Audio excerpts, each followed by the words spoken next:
now introducing our first speaker, who is going to be talking with us today about planting seeds of self-care. Dr. Marie Celestin, welcome to the stage. She is the founder of Be Well with Marie, a mission-driven wellness coach committed to helping you move from overstressed workaholic to prioritizing healthy habits through sacred self-care and mindfulness. For over 10 years, she's helped clients improve their health through sacred self-care, healthy lifestyle, and mindfulness with a dose of joy, powered by plant-based nutrition. She's here to help you take the next step in your wellness journey through care-centered coaching in a supportive community. You will improve your health inside and out with less stress. So welcome, Dr. Celestin. Thank you, Melissa. And thank you everyone for being here tonight. Usually I get this excited on Wednesday because it's Wellness Wednesday, but now it's like Mindful Monday, which is another awesome day. So thank you for inviting me. I'm excited to share more about this journey of planting seeds. I have 1,000 tabs. I don't know if you're one of those on my screen. So I'm hoping I have a fun presentation I want to share, but I want it to be very interactive. Literally imagine planting your own beautiful garden. And that's how I think about self-care in terms of the seeds that you're planting, but also a lot of time you're going to be hearing seeds. And by that, I mean habits. And I see it as you planting your garden. You have to be intentional what you're planting in there. So I'm going to share my screen and hope one of the many tabs appears. So let me know if you can see it. Sometimes I think I'm seeing it, but I'm not. So yeah, like it's up. So that journey of planting seeds, it's really interesting because it's been there way before the pandemic. And I think a lot of people, because we were all inside, I think it sort of forces us to really think about things that we typically would have ignored or feel like it's not important or it's not a priority, for example. And I'm grateful that we are really focusing on gratitude as part of self-care. And so for me, the idea of being grounded in gratitude is really thinking about the foundation of that journey, but also the soil. I see gratitude as the soil, because without that, you can plant anything or most things, even though you can plant things in water, grow things in water. And so for me, gratitude has become the soil, the foundation. Without it, I feel like we can't even start with anything else. But as many of you know, earlier we had some plant lovers in the audience, and that's the way that analogy is really started. But I remember there was a time for me, I took great pride in being a workaholic. And I don't know if it's part of my immigrant background where I feel like working till exhaustion was actually a badge of honor. I was like, oh my God, I really work hard, and was actually grateful that I can actually work that hard and be able to do it again over and over. And over time, it takes a toll, but I wasn't feeling it. But at the same time, one of the things I would say that I'm grateful for now is just the ability to take time on purpose, right? Not waiting until I'm exhausted, because a lot of us, and I learned that through the women in my family, from my aunt, my mother, my grandmother. So they wait until they're tired for them to rest.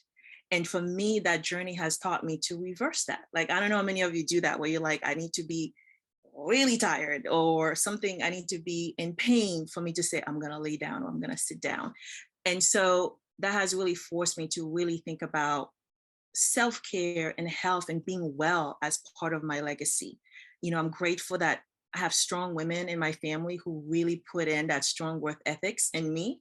But at the same time, I feel like to truly thrive through the next generation or the next few years, and to even age well, that I have to really think about slowing down, right? Not slowing down the aging process, but literally slowing down for my own well-being.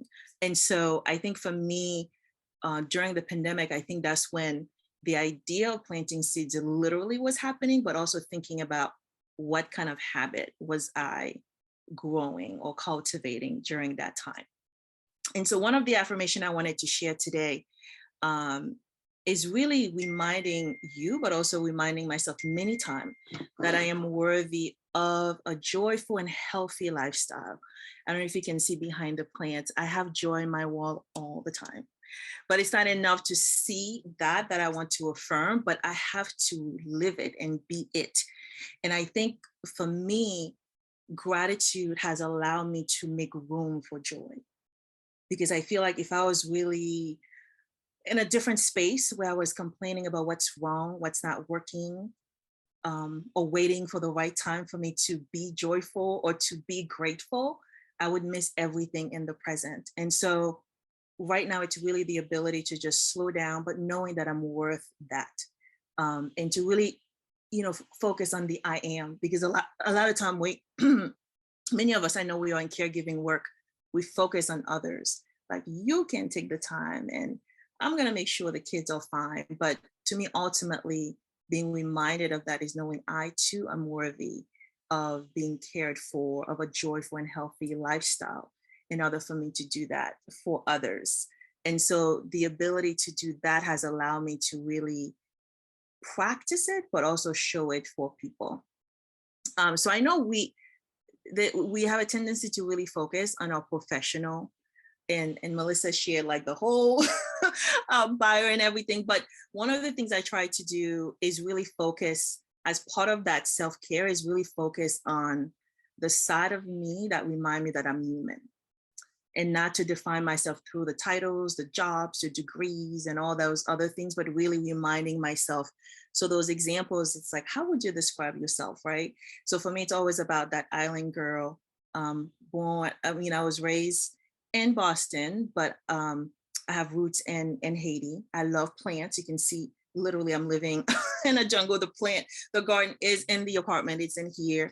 The idea that, I can be playful. I love dresses with pockets. I write poetry, music, love coffee, and anything with mangoes in it. And so those things remind me, those are the things that define me, or how I would like to be defined. Those are the things that I enjoy, that I can incorporate wherever I'm at. So whether it's in the workplace, whether I'm around people who are colleagues, friends, and so forth, and to be grounded in the idea that this is me, right? Not the external stuff that most people may not see, but it's really the thing that make me feel good. And so I'm grateful that I do have a way of expressing myself, whether it's taking time. I would never say I have a green thumb, but somehow I feel like I do have a beautiful relationship with plants, and that I can truly, I love poetry as a way to really express myself, in music. Even today, just warming up to be here, I use that as part of self-care. So even when sometimes you're at work, like, there's always music playing. And so right now I've been hooked on the sound, well, not even the soundtrack, the trailer of The Woman King.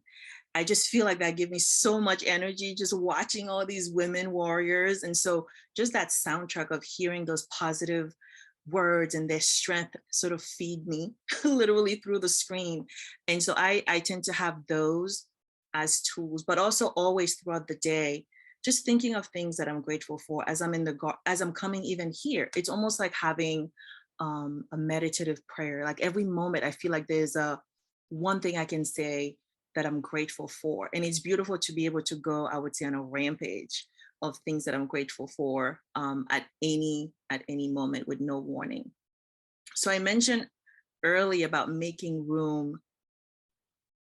Gratitude is the soil, and to make room for the seeds you want to plant.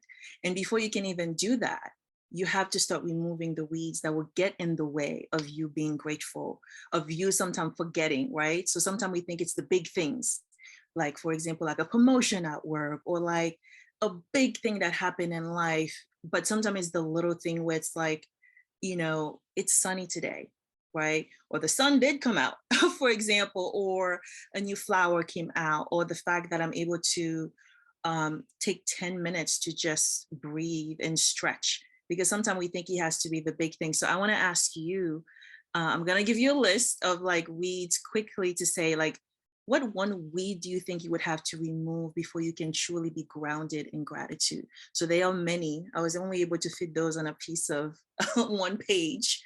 So out of all of these in these little bubbles, which one of these, I call them weeds, would you think to make room for gratitude in your life? You would need to remove, and you could put that in the chat and let me know. Let me see. Self-sabotage.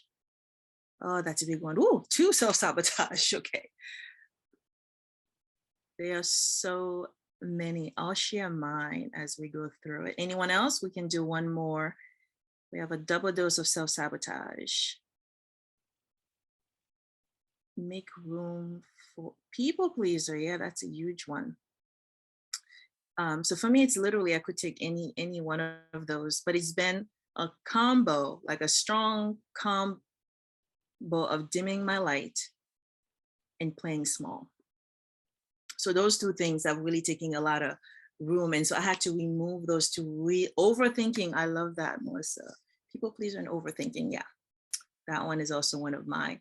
And so to be able to remove that and say, okay, once you remove those seeds, sometimes it's not one, it's multiple, but which one would you like to plant this season, right? It doesn't have to be all of them or so many, but it's like, which one? And as always, I want to give you examples so you can see like, which one can you actually add? And so, as I mentioned, seeds are habits that you intend to plant. You have to be intentional about what seed you're planting, and you have to name it, right? I think sometimes people think you're just throwing things out and see what happened, but knowing what would you like to plant this season? Boundaries. I love that, Karen. What other seeds? So we have gratitude, we have kindness, joy. Self-care is also there as a seed. Patience, self-love, healing. I love that, Crystal. Healing. So many. So think about that. Abundance and legacy from Melissa. So as you think about that, whether it's work, home, and all these different places, is really thinking about, and part of planting, one seed could be gratitude, but there could be so many others. That's part of that as well. And so it's just a beautiful way for you to really think about which one, right? You can do one seed at a time. It doesn't have to be all of them, right? And that's the challenge, I think, sometimes thinking we have to do all the seeds, right? It doesn't have to be all of them, right? You can sort of say, I'm going to do 1, or I'm going to do up to 3. I love 3. A lot of time it's just 3, but naming it is really key. And gratitude for me, as you can see, was like the first seed I want to plant, because I feel like I see gratitude not just as the soil, but also the fertilizer. That's the thing that's going to feed everything else to make sure things are really flourishing and doing well. And so every day, so sometimes we think we have to plan, for example, your self-care. You have to say, oh, on my birthday, during the holiday, when the kids are here, when this happened, or when I finish with that project at work, when everybody leave work, then it's quiet, then I get to do certain things. But the ability, knowing that every single day, throughout your day, that you can add seeds of self-care, and remembering that gratitude is at the core of it. So it's a beautiful way to even think about, how do you want to start your day? Sometimes even as I'm walking into the building, now not so many people walking into building or coming into a Zoom, to already have 3 things that I'm grateful for. Grateful that I even have the energy to be in a meeting. Grateful that I'm going to see people who actually appreciate me and want to hear me and look forward to being in community, right? And I think a lot of us, sometimes we're not even in spaces where we like the people we're working with, or the people actually share the way we feel about ourselves. And so for me, knowing that I have that, it's something to be grateful for, wherever it is, whether it's virtual or face-to-face. And so, like I mentioned, seeds are habit, and to be intentional about what you're planting and to name those seeds. If it's going to be gratitude, kindness, joy. And for me, it's really hard when I think of it in the context of work. And so I have to think about other spaces where I can have that, and knowing that I have to create it elsewhere versus expecting it in that space. Because sometimes I think we have a lot of expectation where we work. But I feel like I have to create my own experience. I don't always expect my employer to actually create the experience that I want to have. But it's really important for me to know what that is and to make the time to do it. even in the context of work, like I wouldn't even take a break. I wouldn't take a vacation. And I really thought that make me a better worker, which is insane. Like, I don't even know where that came from, but I really thought I would be rewarded for not taking breaks, not going to lunch, not going on vacation, and just be like the worker bee and be productive. And then I realized I literally was, in a way, just sabotaging myself physically, mentally, spiritually, in so many other ways where it wasn't really serving me well. And to know I had to really think about what's another way that I can be doing that and still be well and still be doing the job, whatever that may be. And sometimes I've had so many clients and other people where, because it's your, for example, your business or your company, where someone may work really hard and think, because I love it, I'm passionate about it, that I can have the same habits where you do the same thing you would have done for a job and think it's okay because you love it. But sometimes that can also not be serving you well. And so really think about that as you are thinking of those seeds, but also that reminder in terms of really keep planting those seeds every day. I think one of the challenges that I've faced sometime in some work, many work environment, is that I don't have to go in and take in the energy of that space. That gratitude allow me to create the type of experience that I want to have, and to be able to really schedule ways for me to truly fuel myself throughout the day. And so to really know, okay, I'm going to take a 10-minute. And so 3 things sometimes that I do consistently as part of planting seeds of self-care in the workplace is really taking time to do a 10-minute break. Even if it's just to be still, not be thinking about everything, or not be in 3 meetings at the same time. Or like I said earlier, having 50 tabs open that you think I'm going to get to it at some point. The other piece, we do that here within my retreat in terms of staying hydrated, like having water on my desk at all time, or something to replenish me, versus waiting until you're thirsty, right? We always wait until that happens. You're like, let me go get something. And to have something that's, that's nourishing to have. Because a lot of time, once you wait until you're stressed, you're like, let me get something sweet. Let me get a colada. Let me get a whatever. And they're so accessible versus having that be ready. The other piece is just really, having things that makes you feel good. Like I have affirmation, as you can see, whether I'm at home office, or elsewhere, where I can look and be reminded of those things. What do I want to affirm throughout the whole day? And so keep those in mind and really surround yourself with, whether it's word or images, in terms of how do you want to feel throughout the whole day, and not allowing others in your space to define or to sort of project their own energy on you, that you get to create that every single day by planting seeds. So thank you again, everyone. And that's all I have in terms of really focusing on planting those seeds. Wonderful. Thank you so much. I want to open the floor for a question that anyone might have and want to ask Dr. Celestin.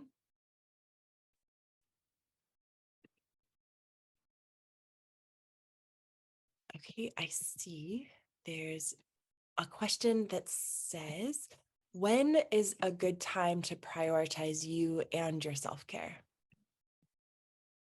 I'm sure many of you hear this a lot, right? You think there's going to be the perfect time, especially, I think as women, as many of us who are caretakers, caregivers, or in positions where you're always taking care of others.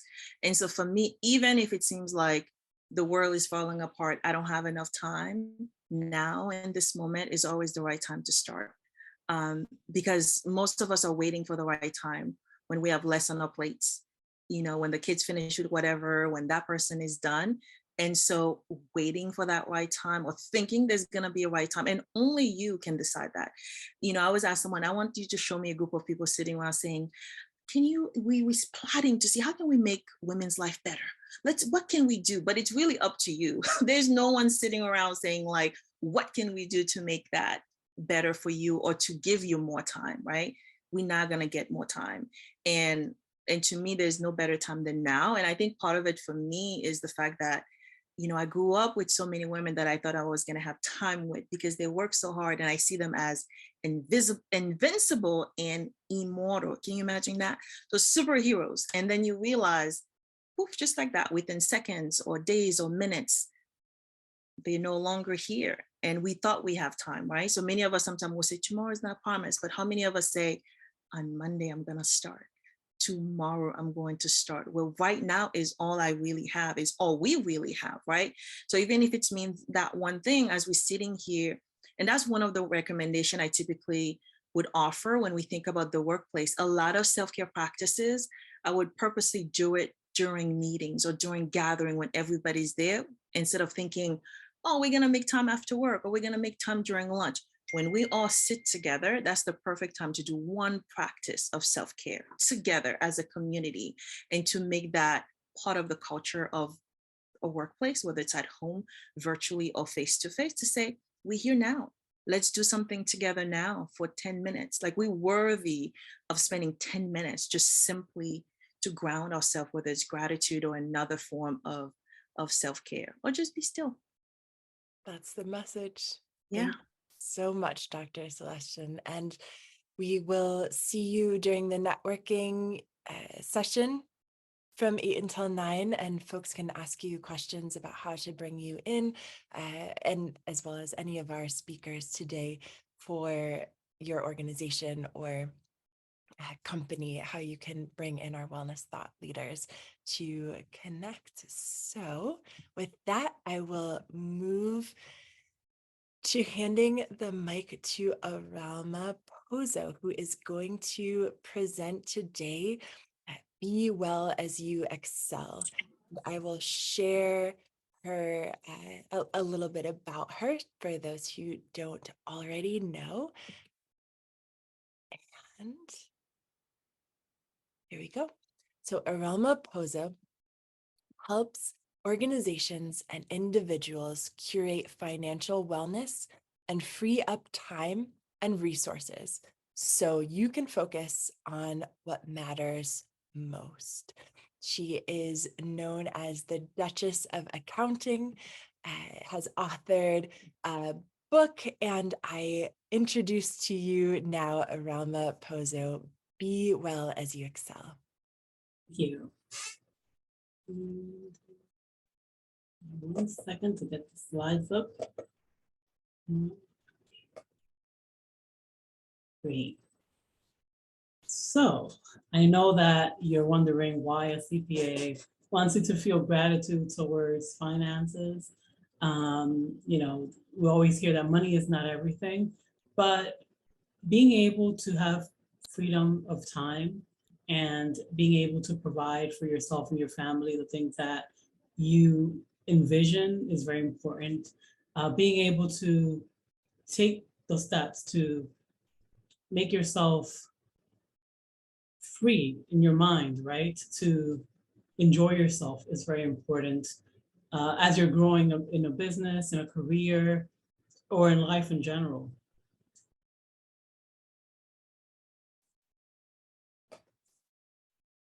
So one thing that I want you to start with is I want you to think about what you would do if you suddenly had an extra 20 hours freed up in your month. So let me know in the chat, or let me know in the chat what you think you would do. And I will tell you, I will share with you what I would do.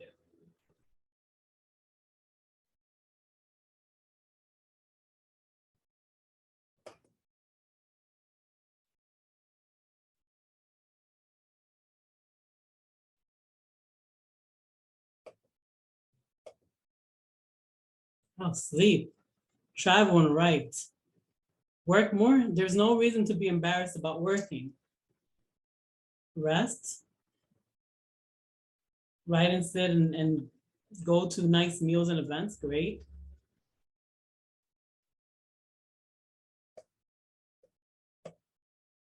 Road trips, yes. 20 hours, you're amazed by the 20 hours. Great. So everyone has plans. Immediately people started typing, right? Clean, organize my living room. Everyone has things on their list, their bucket list, their to-do list, things that they're ready to try to do if they had extra time. And you can always make more money, but you can't get extra time. So that's why I help companies to, and individuals to, for example, use automation so that they can actually have the information they need to make financial decisions, such as hire this employee who's going to be able to take on work so that they can actually leave and go coach a game for their child, or go home and actually have dinner, or take that nap, write that book, right?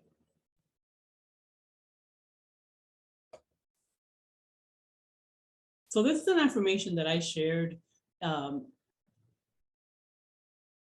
in Q1. I wrote some affirmations that I shared on my website, and this is as if you have already achieved what you want to achieve. You have your free time, right? So I get to wake up every day to do what I love and to be paid well for it. I do not measure my success in numbers, as there are no numbers to measure all that I would accomplish, right? So I'm a CPA and I've seen the numbers. I help people to measure KPIs, key performance indicators, but at the end of the day, none of it matters, right? It doesn't matter how much money you bring in, how much money I save you in taxes, how much, how great your company's doing, how great your products are, what great reviews you have for people. If you can't sleep at night, if you're tired of going to work every day because you haven't been able to find a way to make yourself indispensable in your business, right? You haven't been able to find that way to take a break, and mentally, right? Sometimes we walk away from work, but we're not grateful about it. So being able to have that gratitude of spending that time indulging in your hobbies with your loved ones, doing things you love is very important. And understanding that you have to be thankful for your journey, right? You can't just feel as though I didn't meet my numbers and I'm a failure, right? You have to think of what you're able to do, what you've given yourself permission to do, the steps you've taken, and how you've allowed yourself to actually grow as a person, as opposed to sitting back and taking it comfortable and not showing up for yourself. So I know that most accountants aren't going to tell you, you have to look at the numbers, right? Numbers are meaningless without the story. The story and the steps you take are what drive the numbers. So you can't just look at numbers and say to yourself that you're happy, right? You have to take the steps. The journey is truly the reward. And you have to take those steps to be holistically, financially well. On other social media platforms, you hear of people talking about how to get a tax deductions to buy the luxury car that they want. But they work from home. What do you need this $100,000 car to work from home? Are you gonna go to Costco's after your meetings in this car? Perhaps you need something else. So there's no shame in enjoying the quote unquote finer things in life, but being able to be at peace with yourself and to enjoy your life is very important. And how do you even start to think of, for example, helping employees to be able to have financial wellness? So with financial wellness, everything comes into play, right? The culture of the company, how inclusive and welcoming the company is, what type of leadership there is. Is leadership in management, or leadership is not in management, right? Because everyone that is in management is not a leader, and all leaders do not get management positions. Then you have communication. You have the ability to be able to talk to anyone about what's going on, to be able to voice your opinions, for example, for resources that you may need for your job. Because it's great if I tell you that I have an application that can help you to save 20 hours a month so that you can take off, 2.5 days extra of PTO But if your company doesn't have the money for it, or they do have the money, but they have a scarcity mentality and they don't realize the value of it, then you're not able to give your employees more to be grateful for, or give yourself that permission to step away. You're not going to be comfortable. Then there's a curiosity component, right? Some people are very technical and very mechanical in their work, but most people actually want to be involved and understand why things are done. And they are thankful when you allow them to take part in change management and the decisions that you're making, in just understanding how their job affects everything. So even if you're just working with some vendors that are helping you, or you have interns, for example, it doesn't have to be that you have a team as large as apples, right? Allowing people to be able to ask questions, to be able to have time to explore things that are important to them, and just to be heard and be seen is important. And flexibility, don't we all love to be able to have flexibility? If, to be able to take off a morning to go to acupuncture, or to be able to leave work early, to be able to get back home so you can join an event. No longer are people excited about working 100 hours a week, right? Were they ever? Nobody cares about a bonus anymore. If you tell me to work investment banker hours and you offer me a $1 million bonus, I don't want it. I can go and invest money in the stock market or somewhere and make passive income and not have to work another hour. Why would I want to work triple the hours, right? So you have to be very careful with feeling like you always have to be busy, or setting that example for other people, right? And some of the flexibility can be created by an employer, but you also have to set your boundaries and create it for yourself as well. And in terms of how do you set up some steps for yourself to be able to have financial wellness, or how do you set it up for your employees?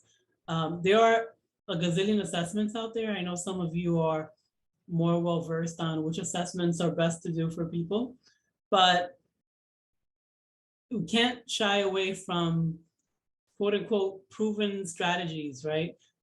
They all have their value. So it works to take some of these assessments and to sit down and see how you work well, get some insight so you can do that deep work, right? Because no matter what support system you have, and whether it's through therapy, you can go and get treatments for wellness, the work still has to be done by you, and you can't really work on things that you don't know. You have to have some clarity as to what are your strengths and your weaknesses and things that don't work for you.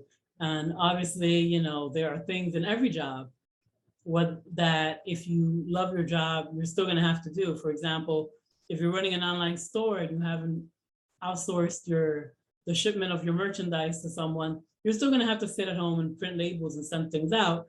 But you have to understand what you're really not good at, and not spend all of your time and resources on trying to perfect your weaknesses, instead of stepping more into your greatness and doing what you're meant to do. A lot of people don't take advantage of benefits from their job. So I'll give you an example from my own life. Like I found that acupuncture is very good for me for different reasons. And I went back to internal role, and I signed up for their health savings plan because I have been paying out of pocket. So I am leveraging the tax code to save a little bit of money on this. And you don't always think of your job is going to be good for your mental health, right? But if you do take advantage of things that are available to you, to use them for things that make you feel better and make you perform better and to be more relaxed, then it's a win for you, right? And sometimes employers think that they're doing a great job with just the basic things, but you have to make sure, if you're a leader, that you're offering people things that make sense, that help them to, for example, be able to attend a summit, right? If if you don't give people time for personal development, then they may have to be stuck working and they can't attend summits that actually help them to improve their leadership skills to be better, to feel better. Financial equity, we talk a lot about all that's wrong in the world, or some of us on here are trying to make those things better, but we still need to make sure we're giving people the things that they need so that they can actually take advantage of the opportunities we give them. So for example, I've worked with some not-for-profits and they've given children devices so that they can go online for the pandemic so they can do their work for school. But if the children do not have Wi-Fi at home, then these tablets are useless, right? These laptops are useless.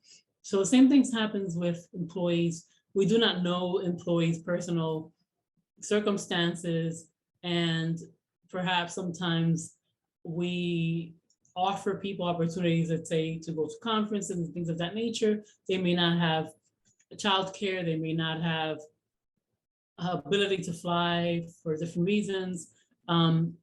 So making sure that you give people tools that level the playground, right? Because you don't want to cause people harm by giving them things they cannot use, right? If you have your employee who is disabled and they need a different setup for their office space, you need to make sure that you're providing that to them so they can do their job. So doing right by people will cost you, right? It will cost you time and money. Doing right by yourself will cost you as well. But if we want to create a space where people they have things to be thankful for, we need to make sure that we are looking at the details of the things that we're doing for them and for ourselves. And innovation, like I mentioned, it's not just the technology, it's also the thought process. We talk a lot about inclusion, but it has to be broad, right? We have to make sure that we're taking into account things that allow people to be present when they come to work, right? If, for example, during the summer when a lot of parents have to take care of their children because school's out, if we schedule 7 o'clock meetings, that is not something the members of our team are going to be thankful for. So making sure that people have access to participate, because we have so much technology, right? There's no excuse why people would not be able to participate if you give them the right technology.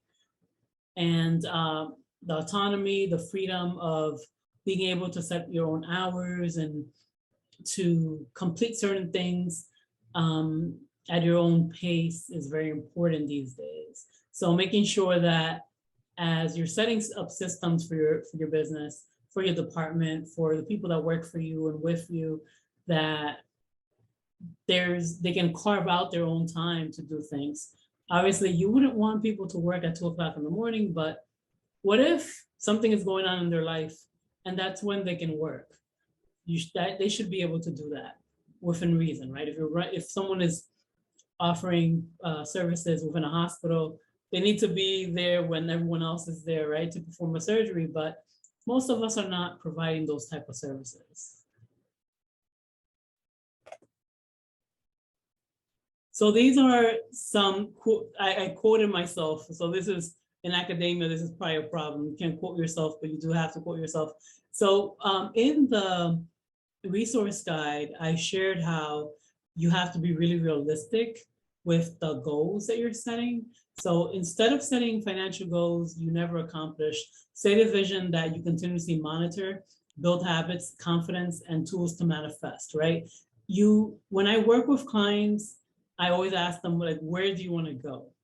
Not where have you gone? The past has shaped us, but it cannot define us, right? You have to make sure that you are looking to see where you want to go. And you are planning towards that, whether it's financially, whether it's taking care of yourself, whether it's the networking that you do, you really do have to be taking that GPS. Your vision is the GPS and going towards there, right? So, huh?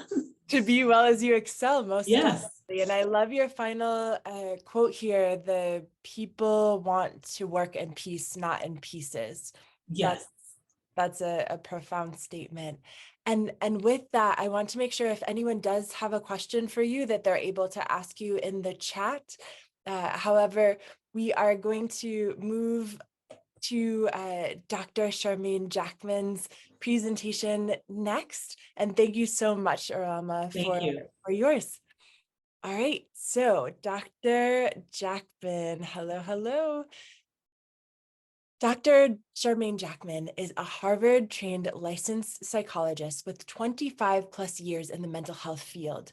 She is the founder and CEO of InnoPsych, Inc., an organization on a mission to disrupt racial inequities in mental health. She also consults with organizations on topics including mental health, racial trauma, and employee emotional well-being. Dr. Jackman is deeply invested in teaching tools that foster healing and thriving. She has won several awards for her impactful work, including the 2021 American Psychological Association's APA Citizen Psychologist Award. Dr. Jackman has been featured on national media outlets such as the New York Times, NPR, PBS, and the Boston Globe. So I hand over the mic to you. Good evening, everyone. It's so wonderful to see everyone here and people are hanging in as we round out the evening.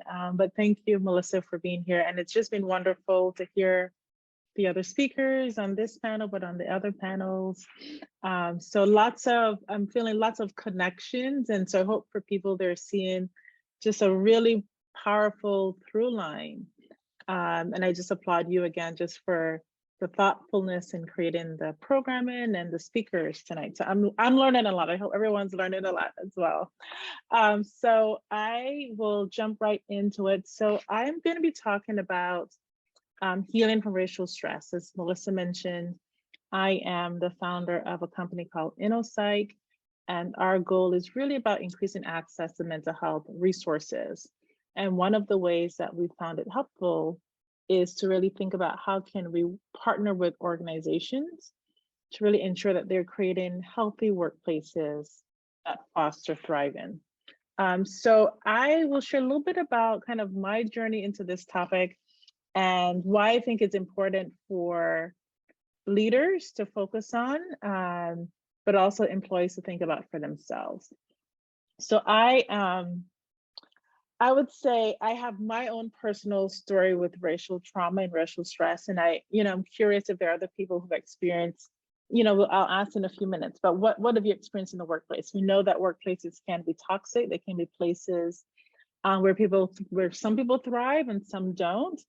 And I've just done a lot of research and just learning a lot. And I think one of the things that allows racial stress and racial trauma to kind of fester in the workplace is the silence that surrounds it.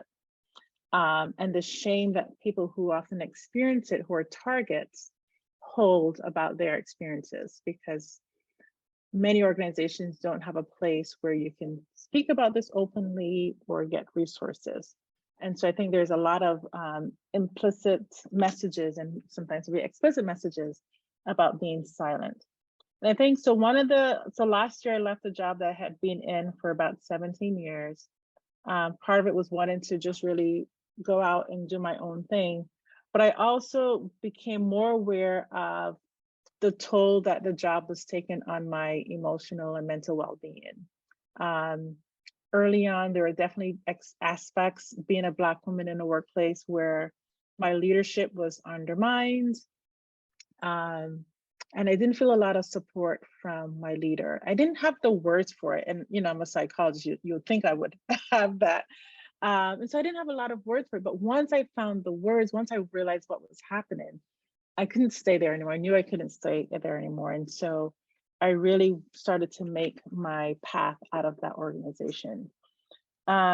I think some of the other things that kept me in the job longer than I probably should have been there, um, it was my dream job. It was a job I had 15 years. This is kind of the role and the position I wanted. And I hadn't re-upped my dream. I hadn't re-upped what I wanted to do. And as we'll talk about professional development, I just want to put a mark on that, because that professional development is so important to helping you think outside of your current surroundings. It helps you to dream bigger, to see other possibilities.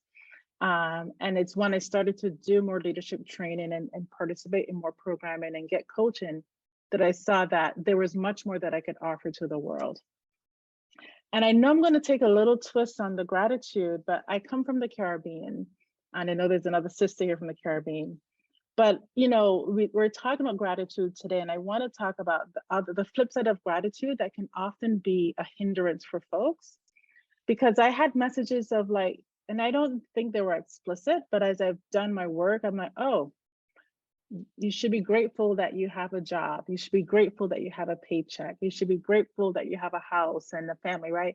And so there are things that, with that idea of being thankful for the things that you have, it also created some guilt about feeling dissatisfied or a risk of leaving what was comfortable and what I had in hand. And so, I'm going to twist it back to bringing gratitude, right? Because we want to talk about the positive side of gratitude. But I do want to name for us that sometimes there are ways in which we're asked to be thankful that can actually hold us back. So I just want to name that. So let me go through my slides really quickly. And Melissa, please jump in for me, because I know we want to be mindful of time. But yeah, I hope sharing a little bit about my story, maybe people connected to some of that as well. So as I mentioned, our goal at InnoPsych is really about empowering organizational leaders to cultivate emotionally safe work cultures that result in thriving organizations and thriving people. And so we do that. Definitely, you can talk to me during the networking about how we do that. But I want to talk about this idea of trauma. And, there's a lot of work on trauma and racial trauma now, but I really love this definition by Resmaa Menakem, who talks about trauma is a wordless story our body tells us about what is safe and what is a threat. And so this quote, I think, really brings home that idea that trauma lives in our bodies and our stress lives in our bodies.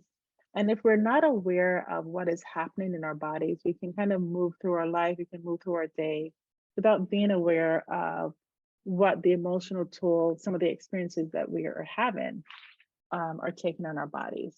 So I just want to put that out there, right? Again, so, and when we talk about racial trauma, we're really talking about experiences that we have and our reactions that people experience in response to racially motivated incidents, whether they're explicit acts of discrimination, racial bias, microaggressions, workplace bullying, and then more societal impacts and collective traumas like police profiling and racial violence.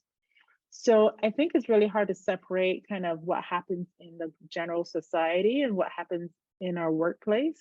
They all kind of play a role in how we may walk through and experience our workplace.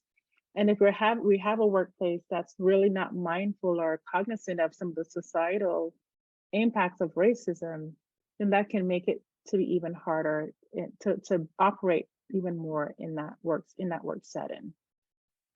And then we have the impact, right? And I think when we talk about racial trauma, we think about experiences of avoidance, flashbacks, a sense of insecurity, not feeling safe, right? And so I really invite people to, if you feel comfortable, to post in the chat. If you've had an experience of, and we're talking about racial trauma, but it might be some other form of bias you might experience as a woman, as a Black woman, we have these intersectional identities. So there are times that you have experienced, and what did you notice in your body? What did you notice the thoughts that you were having about that experience? And one of the things that I've learned in my research is sometimes it doesn't matter how long ago those incidents are, we can remember them as if they were yesterday.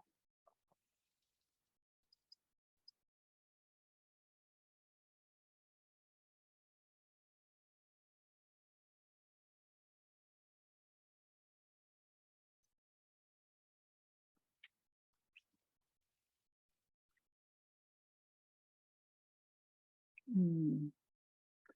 Supervisor saying you didn't know you'd want to be in leadership, as though you have no goals. Mhm.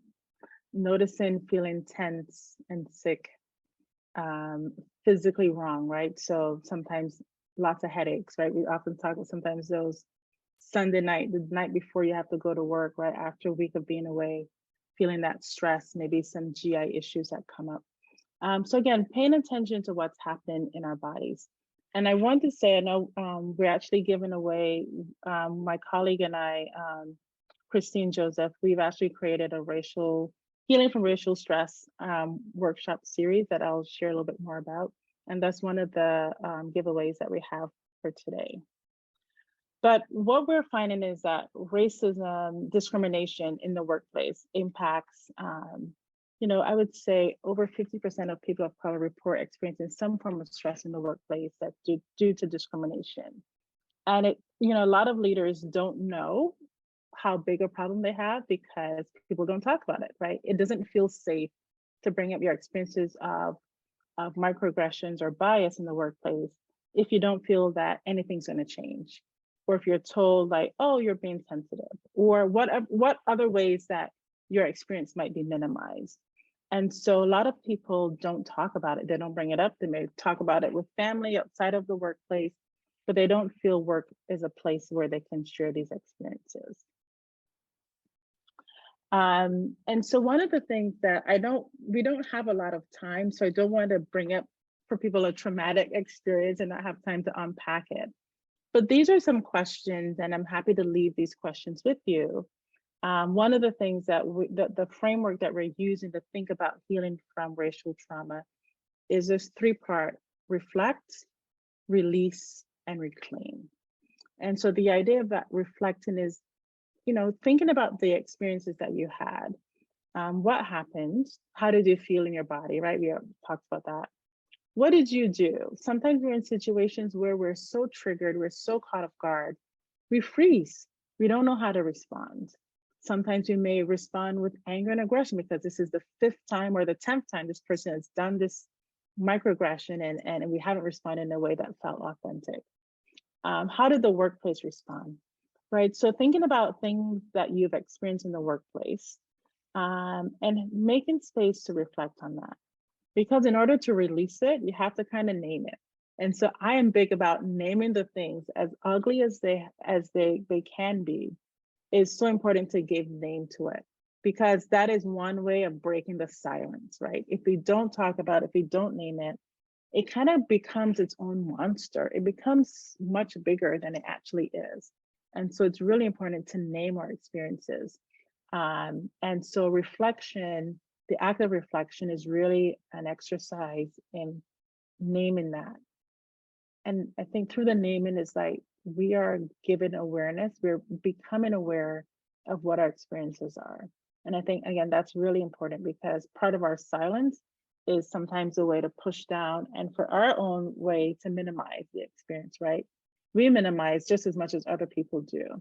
And so the naming is giving it voice so that we can reduce the power that or the hold that it may have on us. So what I'm going to ask you to do is in this release format, and again, I know we don't have a lot of time here, but I want you to think about one emotion or thought that you want to release. It could be related to the topic of racial trauma or bias, but it could be some other thought, because I think the act of releasing is such an important tool for mindfulness, as a mindfulness tool. I think it's so important to be mindful of the things that are holding us back, the things that are keeping us stuck, right? And being able to name those and being able to release those. So I want you to think about a thought or an emotion that you want to release. And I invite you to, in this vulnerable space, to write down a word. You don't have to give us the context of the situation, but maybe write down a word or image that captures that thing that you want to release. And then I want to do a quick visualization exercise to help us think about how we might start on a journey of releasing that from our bodies. So I have a microaggression, and I think for me, And there was a lot of guilt around not realizing my experience sooner. And so I think for me, it's like patience for myself. So releasing that guilt around or some of that shame and blame that I was kind of putting on myself. So as you have that word in mind, I invite you to close your eyes. And you've written that word here, or you could write the word in your journal or paper that you may have. And I invite you to think about a way that you destroy things. So it could be crumpling the paper up, tearing it in pieces. You can imagine it by a fire. I do have a candle here. I don't want to cause any fire incidents.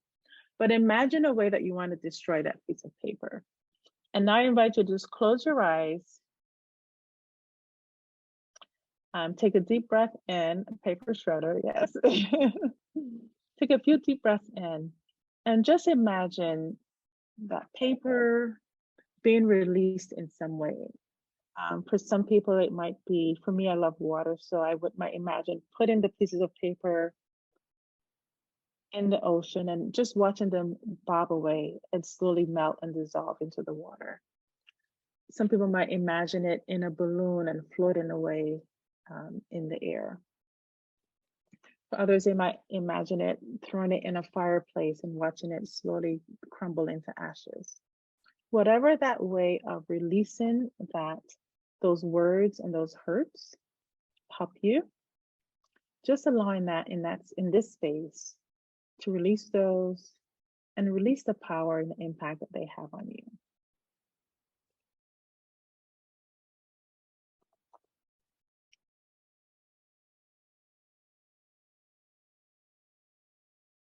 And I want to just kind of notice in this moment, any feeling, any sensation that you notice as you were releasing.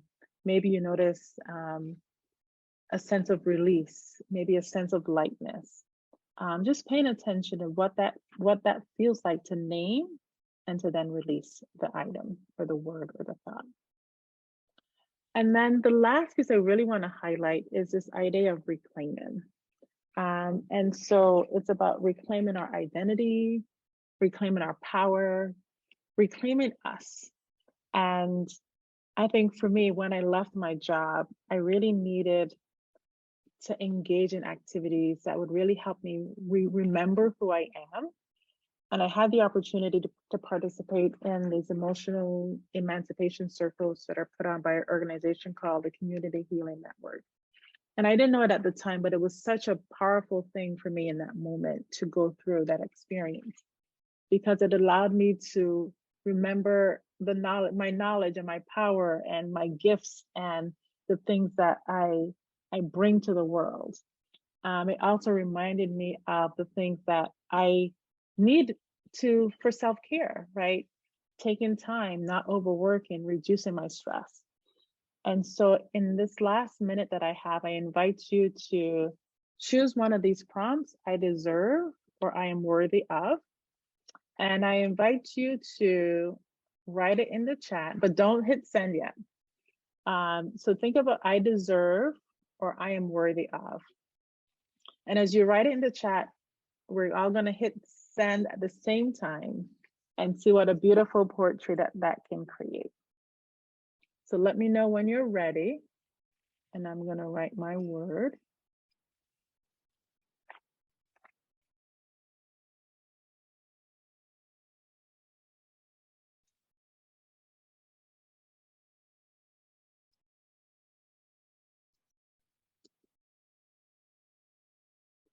And I can't tell, but hopefully people are ready. And we can hit send.